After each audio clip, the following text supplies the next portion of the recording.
This meeting is being recorded. Thank you for whatever bot that was. Welcome everyone to the Bay Area Content Marketing Meetup. This is our final online talk for 2023. With us to close out the year is Ali Orlando Wert, Senior Director of Content Strategy at Appfire. Today is going to be an interactive discussion with some ultra practical advice on content operations for a rapidly growing team. Ali's going to talk about defining marketing roles and responsibilities, mapping out workflows, launching a cross-departmental content council, and more. Ali, thanks for joining, and take it away. Awesome. Thanks so much. I'm going to go ahead and share my screen here. Okay. Everybody seeing the slides here? Yes. Apologize in advance. I have one of those lingering coughs that's probably just going to be here for the rest of my life. So try not to overdo it. But thanks so much for having me. It's really fun to meet all of you. I wish I were in the California area so I could join your in-person meetup. That sounds so nice. I'm in Pennsylvania, so other side of the coast from y'all. But I don't know why I said y'all. I'm not from the South, but use guys is the Philadelphia actually vernacular. So very nice to be here with everybody. Thanks so much for having me. I'd love to keep this super interactive. This is really similar to what I presented at Content Marketing World, but there you kind of leave the questions till the end, and except we had questions in the beginning because my slides wouldn't work, so that was a fun experience. So slides are working now, which is great, but also I'd love to kind of just stop at different points and see if you guys have questions. I want to make sure it's really practical since we have a nice small group, so please interrupt me at any point. All right. So I feel like I kind of stumbled into content operations. I don't know if anybody else feels like that. Content strategy is the part I actually think is really fun and energizing. And I've been so focused on operations at the role I'm at right now, where I've been for about a year, that my boss actually thinks that I only do operations and that I don't really do content strategy. And I'm like, no, I've been doing strategy for 15 years. And just recently got really into the ops side of things. So I still think content strategy is, of course, essential. And building our audience-driven strategies, knowing what our sweet spot is, and reporting on results. But then there's this whole other side of things where we have to also be operations minded, and that maybe doesn't come quite as naturally for all of us. I know, Judy, you mentioned a journalism background. I have an English background. So some of us who maybe came from more general marketing or from English or writing backgrounds or creative backgrounds, PR, comms, this whole operation. Content ops was a huge part of my most recent role, and establishing a content ops program and how we cascaded content across different teams to make the use of most of the content and be able to centralize. So, I mean, this is my language. It's really, it's really important. You can't scale up until you have good content ops. And the presentation is done. Judy has dropped the truth bomb. Yes. No, sorry. No, it's so true. Thank you for sharing that. And I'd love to hear your feedback as we go here, because these are just some of the things that have worked for me, and there's no silver bullet for any of this. But yeah, exactly as Judy said, these operational pieces are a part of our role as content marketing leaders or people who are responsible for content strategy, because you can't scale it up if it's not efficient, and if people aren't clear on what the swim lanes are, how work gets done, who it gets handed off to, what the governance policies and procedures are. So maybe not as fun as some of the other work, but I've actually been kind of nerding out on it for the last 2 years now, and I find it fun. So CMI does their survey every year of B2B content marketers and what their top challenges are. And definitely some of the challenges that have popped up were operational. Half of the content marketers said that they're struggling with aligning content efforts across sales and marketing. And that kind of boils down to an operational challenge. And 41% said communicating internally among teams and silos, which I'm going to talk a good bit about. We're really experiencing that as we grow really rapidly at the company I'm at right now. And then on the enterprise org side with the same survey, the results were pretty similar, but even more painful on that internal silo piece, which makes sense. As companies get bigger and bigger, everybody kind of just retracts into their area, and it gets harder and harder to coordinate excuse me, all of these different pieces. I did my own little informal poll on LinkedIn too. And very similar story, communicating across silos and defining swim lanes were the top two operational challenges that people listed off. And that's been my experience as well. Excuse me. Especially at larger, really quickly growing companies. I'm at a company right now called Appfire, as Dennis said, and we've had just explosive growth. A lot of that happened before I got here. I started in January. And the company went from a handful of products to over 200 products, which I've never worked at a company with this many products. We build apps that plug into other ecosystems. So like apps that amplify Jira or Atlassian products or Salesforce, Monday.com, those sorts of things. So we have a ton of products, and the company also has acquired a ton of other companies and integrated all of those employees and all of those products. They acquired over 20 companies in the last, I think, 2 years, and went from a very small team to a almost 70-person marketing team. We have, I think, around 700 employees total now. So all of that happened so quickly, but not necessarily the operational foundations that needed to be there to scale at the same time. So now you have all these different teams trying to work together, but they all have their own processes, their own structures, time zones. Also, it's a global team. And so we need to scale because we're trying to run, but we haven't necessarily figured out how to crawl and then how to walk before we can run. And so some of those cracks have started to show up. And what we've really focused on, excuse me, this year is, and I didn't pick them just because they were alliterated, but like it helps, right? So the swim lanes, who's doing what, who's responsible for what, silos, and scalability, making sure that we're not just doing something that's going to work now for the next couple months, but something that's going to work for the foreseeable future, the next couple of years. All right. So I don't know if anyone else plays Overcooked, the video game. It's really fun.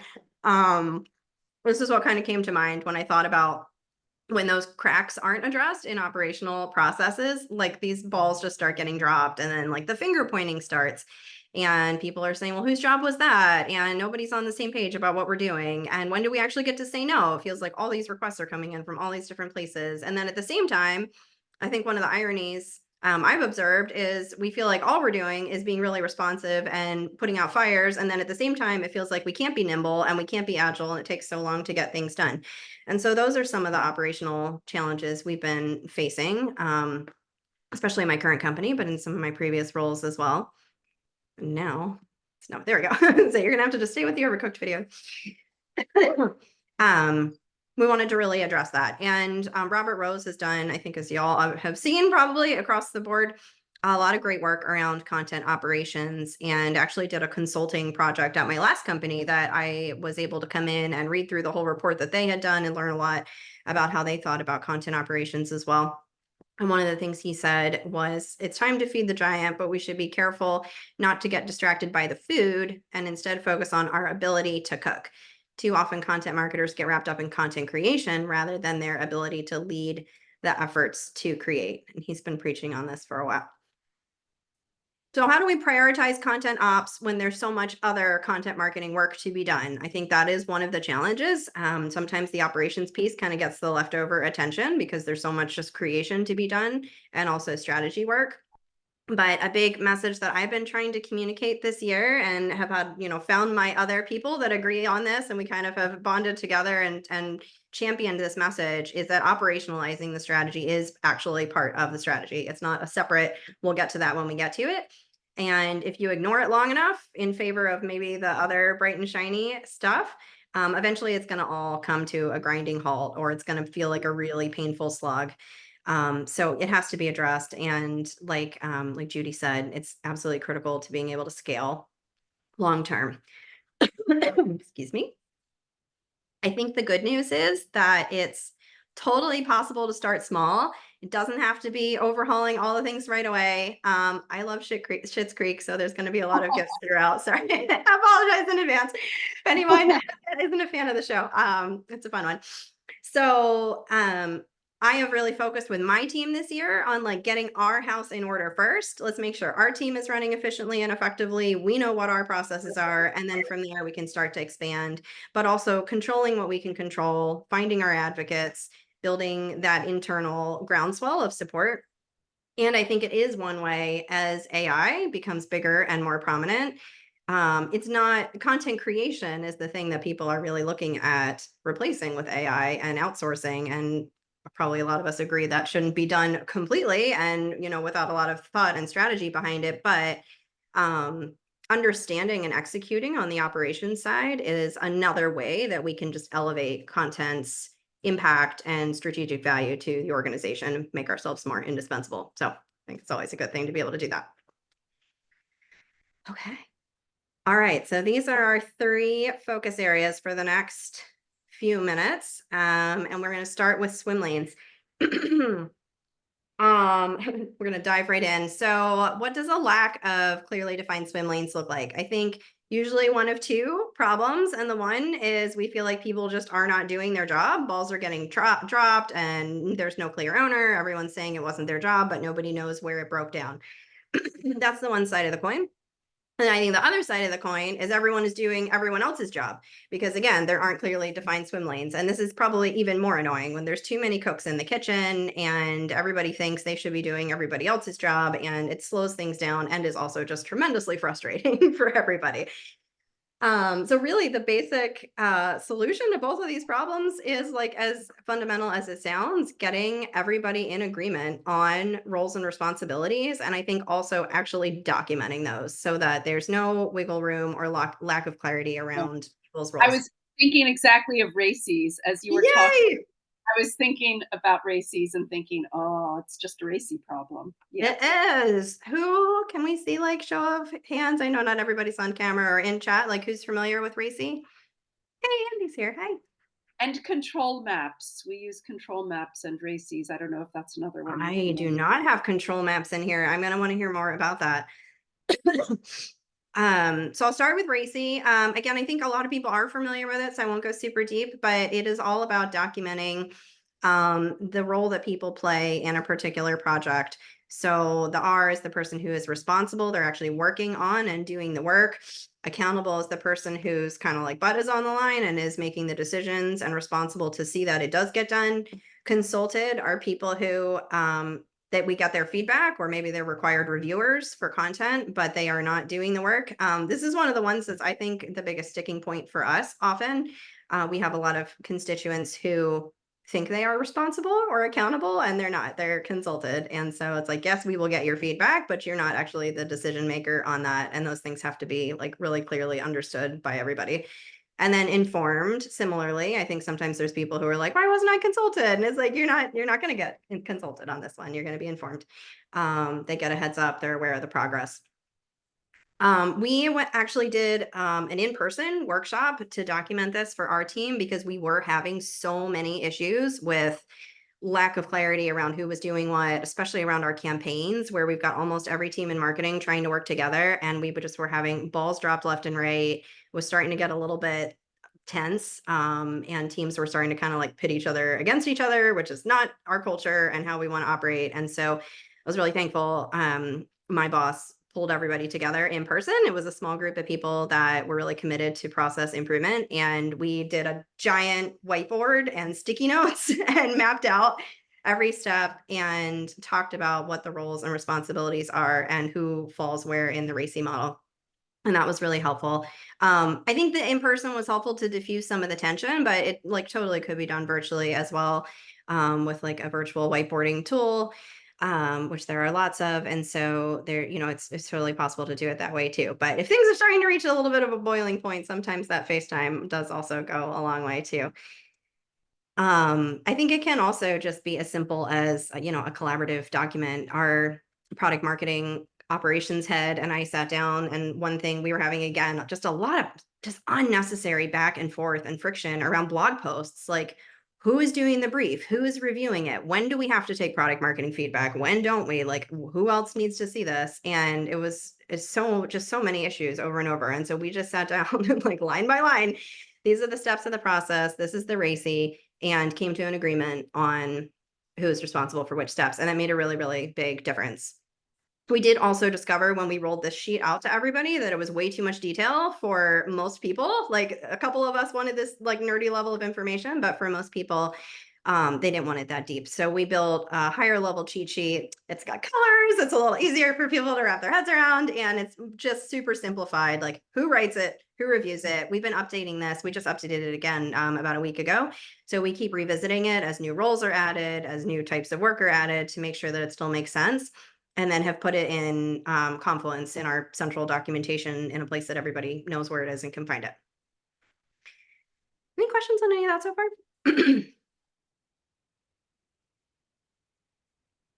I'm just glancing at the comments here too, make sure I'm not missing anything.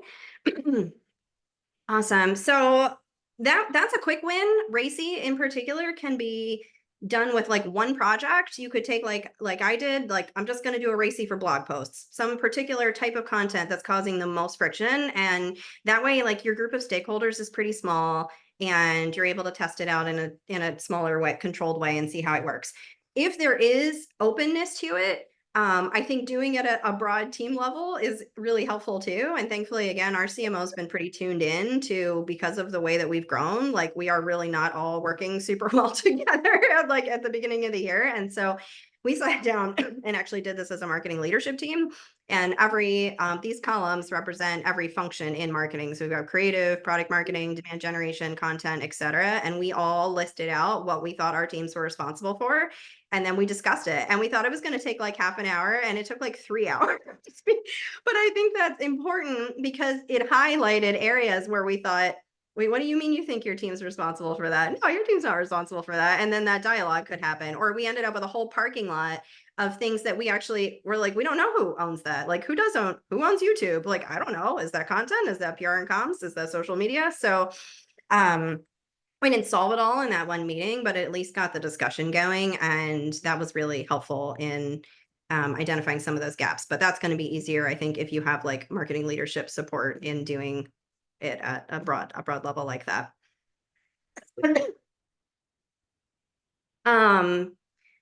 We also then, I didn't want it to all just be philosophical. And so we're like, what steps can we take to take these philosophical mapping exercises that we've done and put them into practical things that actually make people's lives a little bit easier. So the cheat sheet on who reviews what was one of those outcomes. And then another one was to build out these knowledge centers, and every team built one of these. This is our content team one, where we actually listed out, this is every member of our team, and here's what you should come to them for. This is their area of specialty. We also included on the page, like what not to come to us for. So actually social media sits in corporate comms. So like, don't waste your time coming to us. Like, here you go, off to funnel people to the correct team. So we're trying to make it easier for people to do business with us within our own team and outside our team too. Any questions on any of that? No. All right.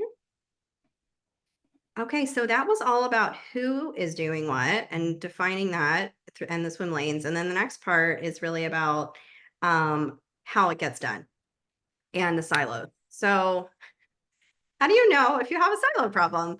I think you know. I think it's pretty, you're going to feel it because it's really painful. It's really painful to get work done when everybody is stuck in their silos and it's really slow.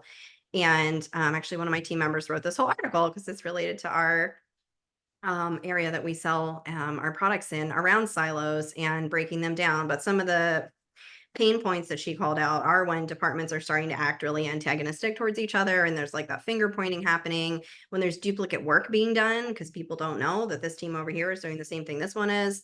Tasks are slipping through the cracks. It's really difficult to get to vital information, or teams appear to just be like working at total cross purposes with each other. And I think this can happen at companies of any sizes, but again, when you're having either like really rapid growth or at much larger companies is when it gets like even harder to try to cross these silos and bring everybody together. Again, for me, and this is just the way that I have been thinking about it this year, I think that it's really important for content to kind of get their own house in order first before they try to fix everybody else's problems. And so I spent a lot of time with my team, which had, again, sort of the same challenge that the whole company has, where my team came from many different acquired companies. I have a lot of people on my team who I didn't hire. They came from companies whom we acquired, and they all came from their own different work environments and structures and processes. So that was my first task, was like, I'm going to get my own team on the same page. And we were able to have an offsite together, collaborated on a content mission statement. Lots of great stuff out there. Joe Polizzi, I think, is the king of championing the documented content mission statement. And CMI's got articles on how to do that, but it's a really straightforward process. And you can see we did some virtual whiteboarding to come out with a statement that helps guide what we're going to do as a content team. So we started there, and again, expanded that to, okay, that's our mission statement. And then what's our documented content strategy? Again, CMI's got so many great articles on documenting your content strategy. A team member of mine came up with this framework, and I really liked it. And it was all about documenting first who your audience is, and then these different elements around what their success looks like, what tactics you'll use, how you'll measure it, how you'll report on it, what your targets are, what money you think you need, nothing that you all haven't seen or aren't familiar with in terms of putting a content strategy together. But I liked this format and how it was documented. So we went through that exercise together as a content team. And then my content strategy manager brought that all together into our first master content editorial calendar, which again, like table stakes, right? I'm sure you all have editorial calendars, but we actually didn't, because every company we had acquired had their own editorial calendar, and nobody had yet said, we have to bring all this together now. We can't have 5 or 6 different companies running their own editorial calendars, doing their own thing. In some cases, we were competing against ourselves for the same keywords. And so she helped us wrangle that all together into one master content calendar, which I'm really excited about. Sometimes it's just going back to those fundamentals as the company grows really quickly. What worked before in terms of processes might not work anymore, and they have to just be rethought so that those fundamentals don't get dropped and everybody's kind of running off with scissors. So we started there, and then again, don't want it to be purely philosophical. So we turned that into our actual editorial calendar, got our inputs from SEO, created a content intake form. That was another fundamental piece that was missing for us. So our company is very heavy on Slack. And so we get tons of requests from people just willy-nilly over Slack all the time. Sometimes email, but honestly, I get like 2 emails a week. It's all over Slack. And so we needed to wrangle that in, and we built out an intake form, got people to actually document what the purpose of the request was and how they were planning to measure it and distribute it. So that's been very helpful. And then rolled out a process for quarterly content planning. Again, like that wasn't in place anymore because things had just grown too quickly. So instituted some formality around that, and the master content calendar, which I mentioned. Andy asked what platform we use for intake forms. So we just built it into our project management tool. At the time we were using Asana. So we built an Asana form. We are in the process of moving to Jira because we sell apps primarily for the Atlassian community. So we're going to kind of eat our own dog food there. So we're moving it to JSM, Jira Service Management, which will feed into JWM, which is going to be our new project management tool. If you don't have any of those types of tools, though, you could just do a Google form, would be another super easy way to do it. Don't have to have anything fancy. But I do, and one of the things I think has helped is requiring certain fields to be filled out. Like you have to answer the question of what your distribution plan is and what the goals are and what audiences it's for. It can't just be a half-baked idea. And we'll certainly like meet with people and discuss it with them and help them through it if they don't know how to do that. But we're not taking any more like, I think this would be a cool idea, and it's not thought through. So that was a big shift for us.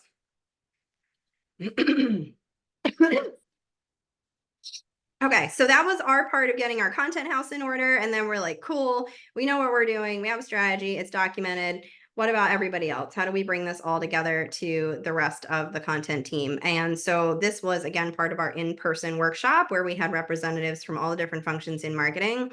And in addition to that RACI exercise that I mentioned, we also did a workflow mapping exercise. And we just took our hardest, most friction-wrought process, which was our campaigns, and mapped out the entire process on a giant whiteboard and what each step was and who was responsible for each step. And then that kind of boiled down to this more simple workflow, which we are still using to this day and are now using to bake into our templates in our project management system so that it aligns to these are the steps, these are the durations that we're asking for and the SLAs and the turnaround times. But it all had to start with everybody actually agreeing on what the primary milestones are, who is responsible for them, and what the handoff points were. because people actually didn't agree with them. Once you dug in, it was like, oh, everybody doesn't actually know all of the pieces that everybody has to do to get a campaign from beginning to end. And one of those, yeah, the content brief. So one of them was the briefing. We did not have a briefing process in place. And as a result, we came back and put those into place. That has been a huge help. The campaign brief is cross-functional and includes every element of a campaign and every team that's going to have to work on it and what they're responsible for. And then for things that are more content owned, like our blog posts, we have a content brief that's a little bit more streamlined, but again, goes into capturing all of the key messaging, what our call to action is going to be, what links we're going to have, what creative support we need, etc. And it's not perfect. We're still tweaking them as we go, but it is a huge improvement over verbal contracts, I guess, with nothing documented. Just looking at some of the comments here. Yep, won't pick up any work until someone completes the brief. Yep, love that. Yay, another Asana intake form. Yep, 100%. So Judy said you ask up front who the stakeholders are and who needs to approve things. That's a great idea. Yep. How detailed is our master calendar? Yeah, it is in Excel at the moment. I'd like to move it into our project management system. But since we're sort of in between two systems at the moment, it's in Excel. And it is pretty detailed. So I think a next step for us is that we actually need a higher level one that is something that I could share with like my CMO and with key stakeholders, because they don't want to see like which blog post is going out on Tuesday. That's too much information for them. So I think that's a gap that we need to build some higher level calendars for the like leadership stakeholders. But for now, yes, we have an Excel spreadsheet, every blog post, when it's going out, and which solution it aligns to, which stage of the customer journey it's in, what the keyword is we're targeting. All of that is documented in a big old spreadsheet. Airtable, I have heard that. Nice, couple votes for Airtable. Cool. Awesome. We are just getting started with all of this, I feel like. And again, some of it's super fundamental, but it was things that had kind of fallen apart and broken as we had grown. So we had to go back to the basics a little bit. When we came back from that in-person workshop, I don't know if it was trauma bonding or what, but we all ended up forming what we called a process excellence team to just keep the momentum going on this work and continue to refine the processes and how they were going. And I know this is such a stock image. I actually used it on purpose because I thought it was just so hokey and perfect. And I loved the little tags that came with it. I'm very eager to start. Perfect. As it's not an actual photo of our team working together. But we were really fortunate when we got back. We have a team within Appfire called it's the project management organization, and it's a team of professional project managers, and their job at Appfire is to actually help people who are launching really significant initiatives with project management. And so we were like, let's just invite them to one of our calls and just ask them if we're even going about this the right way. And it ended up turning into a bigger engagement. We got one of the project managers to come alongside us for like 6 months and support our team in blowing this out into a full workflow optimization project, which I know this is like the most jargony name ever, but the marketing workflow optimization process governance team committee has been working for a couple of months now. We did a broader feedback process with the marketing team and asked people what's working well, what's not, what processes could be improved, and took that all back. She really helped us distill it down to the major themes and decide what we should focus on for the rest of the year. And one of the outcomes of that was actually to replace our project management system, which is why we are in the middle of doing that. Okay. So key outcomes from all of that work, again, were the workflow mapping, changes in our project management system, centralizing our intake process. We actually had every single person move to the same intake form and off of Asana to JSM, as I mentioned. So now we can even like link up tickets with each other, which is really cool. And then building out one master template for all of our key deliverables so that everybody knows when we're doing an ebook, like these are all the components that are going to be needed. And we're continuing to tweak that stuff as we go, but it has made a really big difference. Somebody asked, how large is your content org? I have a fairly large team. So there are 12 of us total, including myself. So I have a project manager, a strategy manager, an editorial manager, and then a team of writers in addition to that. So because of all the acquisitions. I do have a fairly large team. Yes, correct. Smaller orgs probably would not have access to the project management support. We were super lucky to get that resource. I would say before I actually knew that resource was available to us, I was starting to ask my boss about if we had an option to bring in a project management consultant, and then found out we had those resources in-house, which was great. But at my last company, we worked with a couple project management consultants who were super excellent and were able to come in and do this type of work with us. So that's also an option if you feel like you really need some short-term, like help us find the cracks and get set on the right path with cleaning things up a little bit. Cool. I hope I'm not missing anybody's questions as we go here. If that all feels like way too much and you're like workshops and whiteboarding and mapping and consulting, like I don't want to do any of that. That's understandable. I think there are a couple maybe really quick wins. And one, I think we've belabored already, the content request form. If you don't have one of those, it's super highly recommended. It's so easy. You could go set it up in 15 minutes after this call and maybe pair that with a brief. And I think I included in the deck here somewhere a link to our briefing templates if you don't have one already.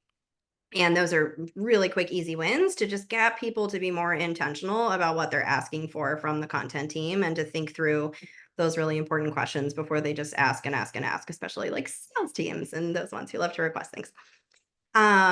Along those lines, this was a really easy, quick win. I included a link to this one, the strategy cheat sheet. I think when people don't really know what they're asking for, like, I think we need a one-sheeter, but I don't totally know what it's going to be, or we need a campaign. This helps the things that we all do as content leaders, like breathing, don't come maybe naturally for everybody else. So just helping people walk through the questions of why do you want this piece of content? Who is it for? How are you going to measure it? How are you going to distribute it? So sometimes this is something we send people if we do get a request that's really half-baked and we're like, hey, let's sit down and go through this together. And then this was one other super quick win, was t-shirt sizing. So we have not gone into like full-blown capacity planning yet. We've talked about it. We actually have a product that does resource management and capacity planning, but it's such a big product. We're not even sure that we're ready for it. So we're not there yet. But we did take a stab at categorizing small, medium, large, extra large content asks and what our expected turnaround time is for each of these. Because I mean, I'm sure you all have experienced this to no end, right? Like, cool, I want an ebook and can we have it in 3 days? I'm like, no, actually, we can't write an ebook in 3 days. So we put this stuff in place to help people understand what it takes to turn around a quality piece of content and what people should expect in terms of a reasonable SLA from us. And then we've also baked these into our new templates in our project management system. So we will see how that works. We haven't gone live with it yet, but the idea is that if somebody puts in a kickoff date for a campaign, it's going to automatically calculate based on the deliverables that they want when they can expect that campaign to go live, or vice versa. You want to go live on this date. This is when you should have started the work on that. And guess what? You're already behind. So we're hoping that brings a little more visibility to the timelines that content needs, because we get squeezed a lot on timelines, as I'm sure you guys do too. You all. Any questions on that? One last. I think that's great. I used to do something similar, but it wasn't in that lovely graphic, humorous way. It was like, here's the flow chart for this kind of content. This is the number of days allocated for each of these steps. It takes 6 weeks. Yep. Boom. Don't even come asking for anything faster. Yeah. And in financial services, there's a lot of compliance and risk work. So a lot of it was driven by the need to go back to our regulatory risk team, our compliance team, our legal team, revisions it just couldn't be done faster. People didn't understand, but yours is much nicer. I might have to copy that. Well, thank you. My editor put that together, so I will tell her that. But I noticed that you also like the way that you phrased it was kind of the estimated time to delivery versus having an SLA. I have a very small team and we are constantly having to juggle priorities. So we can't have SLAs. We can give people, here's an estimated amount of time. However, there's always the chance that a high priority request is going to come in and yours is then going to take more time. Right. Do you have any recommendations or ways that you communicate that out to your key stakeholders, people who are requesting this, so as to not disappoint them? Such a good question. We are trying in part to address that with the quarterly content plan. So we are meeting with our stakeholders who are probably the biggest offenders of the last minute requests. And we're asking them ahead of time, like, we need to know what you think you're going to want to know in the next quarter. And like, this is your moment to tell us. So let's collaborate on this plan. We're going to try to leave, 20% ad hoc open for things that we know people can't anticipate. But I mean, we've only done this for one quarter so far, and I can tell you it's not, perfect yet. So it's an educational process. It's going to take people some time, but I think that's the first part, is shifting people from like, we're not going to be in reactive mode. We're going to have a plan. It's going to be a quarter ahead, and we need to know from you a quarter ahead what you think you're going to want from content. Even if you don't have a fully baked idea, at least give us like a placeholder enough that we can like save capacity for it. And then I think there's also an educational element around the lead times. Like, people are so surprised how long it takes to turn around a piece of content. And I don't know why that's so surprising to people. People seem to understand that design takes a long time, but they don't understand that the copy and content takes a long time too, right? What were you gonna say, Judy? I was going to say I have a theory about that. Yeah. And it's because we read so quickly. We read a page, it feels like we read it quickly. So people just logically think, well, you should be able to write it quickly. And it's obviously, that's saying your hard work is my easy read. So much more goes into it. So it's just my theory that people read quickly, and if they're not writers, they think that writing should happen as quickly. Well, and Jason just said that perception's getting worse with AI, right? Yep, Yeah. absolutely. That's a great point. And Jenny with the power dynamics. Yep, absolutely. There's some politics behind all of it too. So I don't have an easy answer. Danilyn, is it Danilyn? Yes, thanks. But I think those two educational pieces, and then publishing the calendar, reminding people, trying to come back with, we try to come back as much as we can with not a no, but hey, that sounds like a really cool idea. We can't fit that in February. Can we do it in March, or can we do it in April? Like, is the world going to burn down if we push this out a little bit?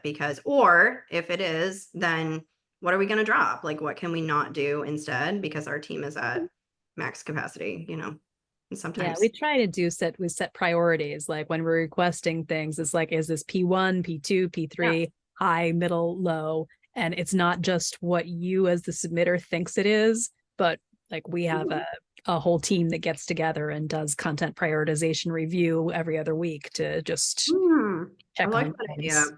That's a really cool idea. And my editor was actually just talking to me about that, because actually one of our products is it's like a prioritization tool. And she's like, why don't we use our own product and do this? I'm like, that's a really cool idea. Let's do it. So we're going to try, like, when we get new requests, and you can rank them on a couple different, there's all those different types of prioritization and ranking models, and you can kind of pick your model and then have it calculate for you, these are the top priorities and these are the lowest priorities. And we thought that might be helpful in coming back to people and saying, here's how we made these decisions to escalate this thing, but to also like delay this thing. So people know it's not just because we're throwing a dart at the wall, but we've got some rationale behind what we're prioritizing, because you can't do everything.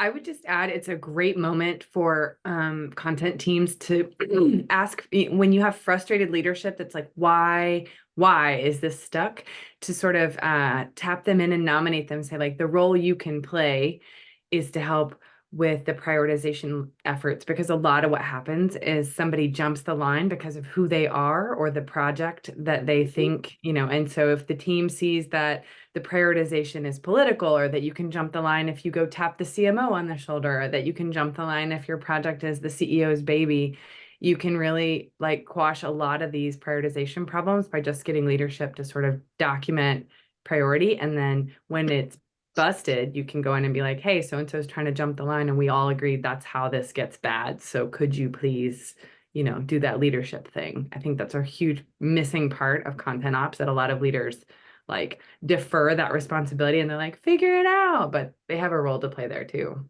Yeah. It's a great point. Thank you. This is such a fun discussion. Thank you guys for asking so many questions. I saw Carla had a question too around content measurement.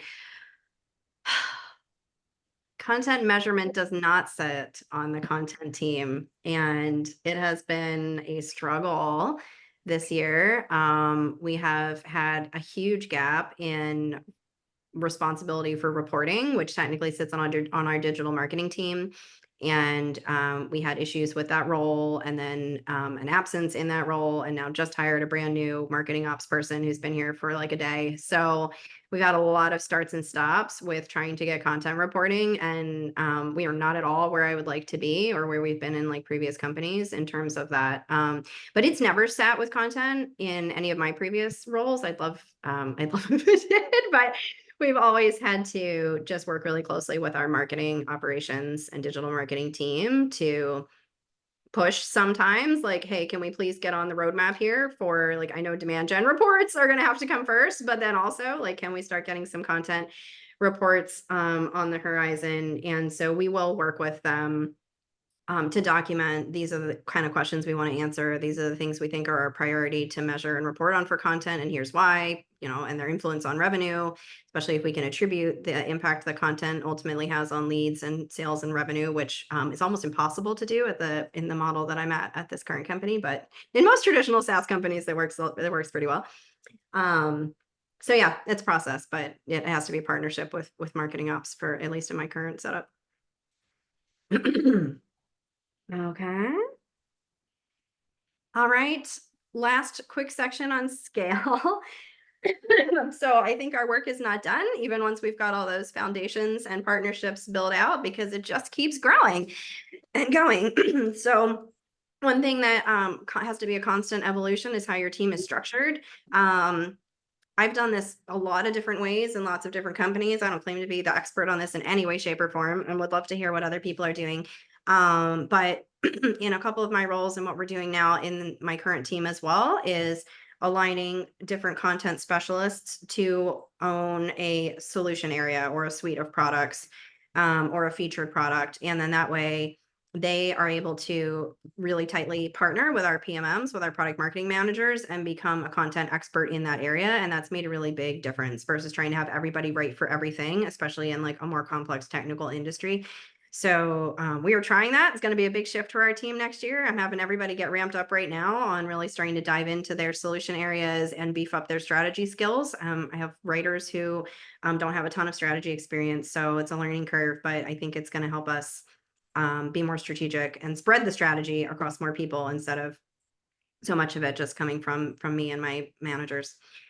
So that's some of the stuff we're doing on the team structure side. And then thinking about just having this conversation with my boss this week, how we then expand content's role from just our own team and our function, but how does the content team actually enable good content across the entire business, across all of marketing and the business? Because actually a lot of teams are creating content that don't sit on the content team. We've got product marketers creating content, corporate comms, people on that product team. And so what's our role in bringing that all together and being a content business partner across the org? One of those ways is through a content council. I did this at my last role after and talked to Andy about it, who gave me some great advice when my content council went completely off the rails. So I'm excited to do this at my new company, probably going to do it in the first half of this coming year. And this time we've actually got a pretty healthy culture and people who are excited to be a part of this. So the idea is to bring together your stakeholders from each functional area that has that is creating content or has a stake in content, and get everybody aligned to a global content philosophy, to best practices, current trends. One Andy's idea was to use it as a show and tell time so people can see what other teams are doing and be inspired by that, and to generally just build like internal advocacy for content marketing across the business.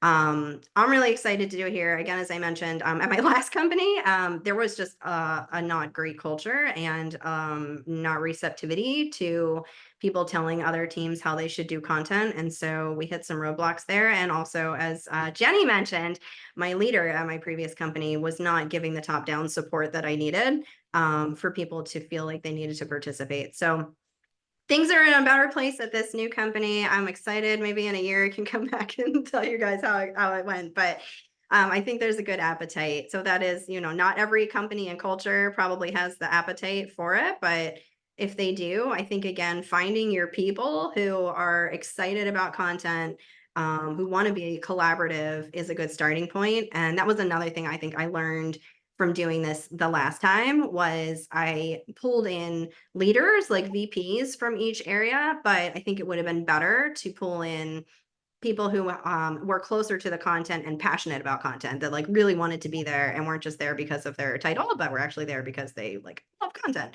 And then they can sell it up to their leaders. And then also having that like top-down executive support for the council so that they're going to back you up if you're getting pushback from other teams is really important.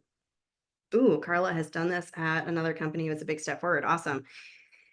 Love it. I know Andy has as well. So that is helpful. I already talked about my lessons learned. Don't do it the way I did it at my last company is the lesson that was learned there. So I learned my own lessons the hard way, but I still think it's a really good approach to try out if you feel that your company is ready for this kind of idea of connecting content across functions.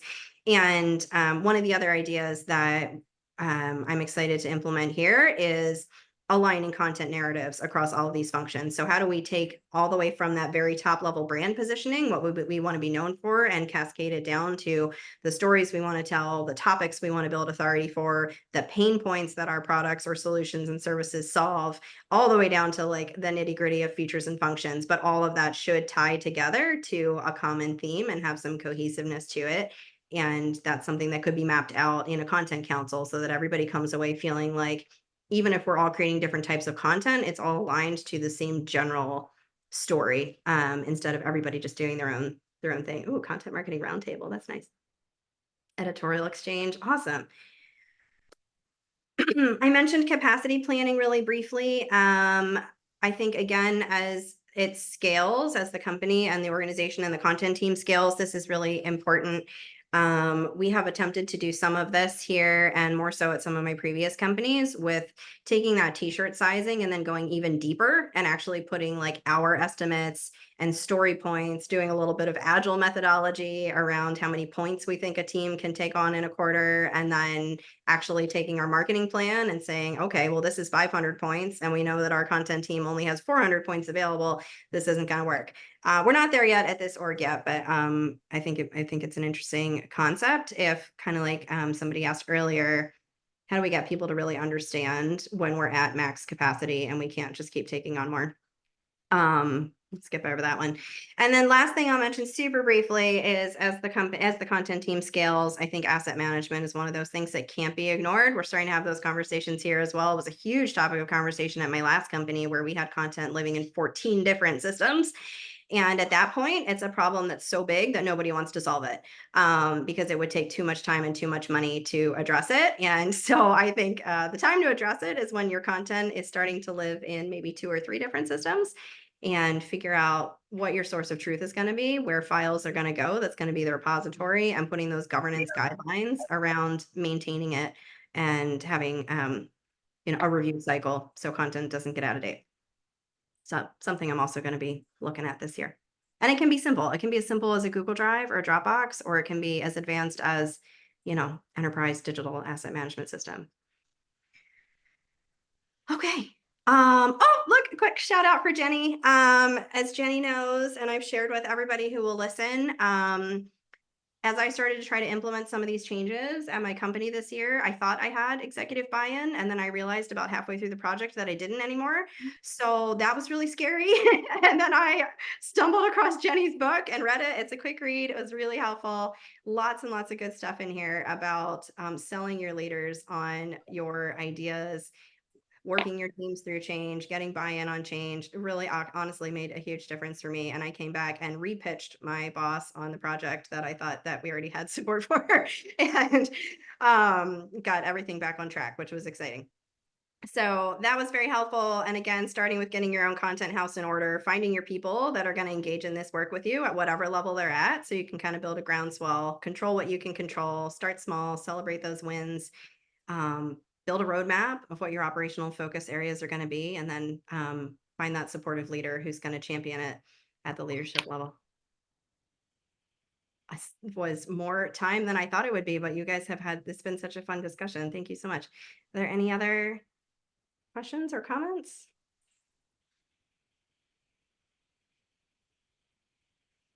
Actually, I do have Job, one Allie. question.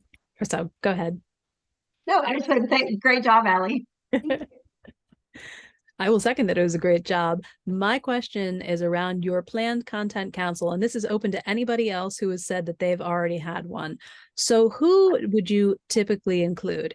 At my company, like me, I am the kind of the editor and project manager. I manage the writers and the assignments and the intake. And our team is responsible for all marketing content creation. So everything that is external facing marketing goes through me at some point. But then we also have the campaigns team who are working with external. We have our product and UX team who are working with all of the product content. And then there's the community team and they do stuff on their own community things. And then there's a whole bunch of internal content that gets generated or sales content. So like, I'm just not sure who to even include in that outreach. Anybody who's done the council before want to speak to that? I think when I did it, I wanted people who were really close to the content who didn't often get consulted about these things. They knew what the problems were and they knew where they kept running into brick walls. And I felt that I needed them to feel empowered to make suggestions that would help to break those log jams. So I picked a lot of sort of middle level managers and included them. I had the support of the head of the UK marketing group for this particular department. So she didn't know anything about content, really didn't care, didn't want to know very much about it, just wanted me to go do it. So I guess in that sense, I didn't have to, get any head leadership buy-in. I just could do what I wanted. Yeah, I will say we used a combination of folks between among marketing and communications. So I was working at a global agriculture company at the time. And we, similar, I think, to what Judy was saying, we kind of used it as a growth opportunity for people. We were looking for people who were passionate about content, who could be advocates for we were building a content function from scratch, basically. And people who could bring what we were talking about, what we were learning at the Content Council back to their local teams. They were from all over the world. So I reached out to marketing and comms leaders and I said, here's our plan. We're setting up this content council. We're looking for people who have high growth potential within their roles. They're, in marketing, in communications. They have a little bit of bandwidth and they can be good conduits between what's happening locally and this global content team. I'll add that at my company, I think it was really important to first determine what our objective was for our content council, or we call it a content marketing roundtable. And for us, it was to pull together disparate voices and also quieter, like you mentioned. I think it was somebody just mentioned quiet voices. So it was imperative that we had our CMO or a leadership sponsor to kind of like give it credibility first off. And then at that point, we pulled in, or I pulled in lead from corporate communications, all of our product lead folks, and they might have delegated at that point if they wanted to, in addition to someone from member support, and of course, a lead or two from my own team, and any other member or person or lead within the organization who was like creating content in some way. And so we also, it's optional to attend, like so there wasn't like this, oh my God, another meeting on my calendar, right? But so when someone had something important to talk about, or they wanted to be a part of whatever our agenda was, then they could come. And so there was like no pressure. But so what we wound up with was folks who were really committed. And then from there we built strategy. I feel like this whole topic could be a session unto itself, because so much important links are made, team building. In our case, people had tried these things before and had failed. They'd called it an editorial board, and people didn't like the feeling they were being policed. We endeavored to make every meeting deliver something of value and didn't want to just let it deteriorate the way these efforts often do, and people leave feeling like it was a complete waste of time and it's lip service. So making those meetings hugely, really substantial was one of our goals, and making sure we delivered value to the attendees with follow-ups and delivering market research that we did on the back of their suggestions. We wanted to show them what they said mattered. But I think there's a whole art to doing these things. Yeah, it's a great forum for education too, learning about AI. It's an excellent forum for that. Thank you Yeah. so much. Great. Well, I know this could probably go on for another hour, but Allie, do you have any closing thoughts based on the Content Council topic? I mean, I would also love to sit in on a session on content councils, and I can share all the things that went wrong with my last one, and then maybe by then we'll be off to a great start with this new one. So, but I know I've learned a lot from Andy and got to pick her brain on that. So it'll be a really great topic. Did Well, a we can presentation schedule- on it. It's Content Marketing World. I don't even remember what year. It was on building a content. Actually, there's an article on CM, the Content Marketing Institute website, if you search for Content Council, that I wrote. Oh, good. Sounds good. Well, Allie, thanks again. That was a fantastic presentation, and thanks everyone for the active participation. Thank you so Have a much. great holiday season, and we have more meetups starting in January, so we'll see you there. Thank you. Okay. Thank you, everyone. Bye.